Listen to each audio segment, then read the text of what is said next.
రంగారెడ్డి జిల్లాలోని నార్సింగి కోకాపేట మూసీ పరివాహక ప్రాంతంలో నిర్మాణంలో ఉన్న శ్రీ ఆదిత్య కన్స్ట్రక్షన్స్ ను మాజీ మంత్రి ఎమ్మెల్యే సబితా ఇంద్రారెడ్డి పరిశీలించారు. హైడ్రా అధికారులు పేదలపై కఠినంగా వ్యవహరిస్తున్నారని, బడా బిల్డర్ల అక్రమ నిర్మాణాలను చూసి చూడనట్లుగా వదిలేస్తున్నారని విమర్శించారు. మూసీ నదిలో హైరేంజ్ అపార్ట్మెంట్స్ కట్టినా చర్యలు తీసుకోవడం లేదని ఆమె ఆగ్రహం వ్యక్తం చేశారు.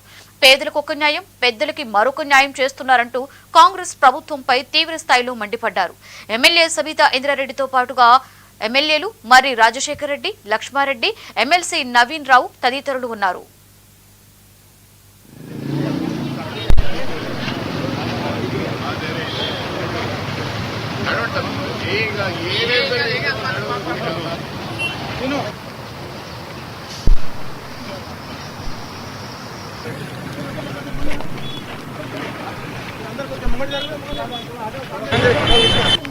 బిల్డింగ్ ఏదైతే ఉందో ఆదిత్య వాళ్ళు మూసీ రివర్ ఫ్రంట్ ని మూసీని బ్యూటిఫికేషన్ చేస్తాను ఏదైతే చెప్తున్నారో, మూసీ బ్యూటిఫికేషన్ చేసినప్పుడు దానికి సంబంధించిన ఒక ప్రణాళిక గతంలోని కేసీఆర్ గారు ఉన్నప్పుడు దాన్ని ప్రిపేర్ చేసి పెట్టడం జరిగింది. దాన్ని సుధీరెడ్డి గారు ఎక్స్ప్లెయిన్ చేస్తారు.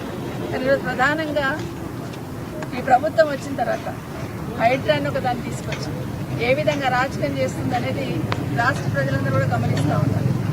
వాళ్ళకి అవసరం ఉన్నప్పుడు హైడ్రా పనిచేస్తుంది, అవసరం లేకపోతే హైడ్రా పనిచేయదు.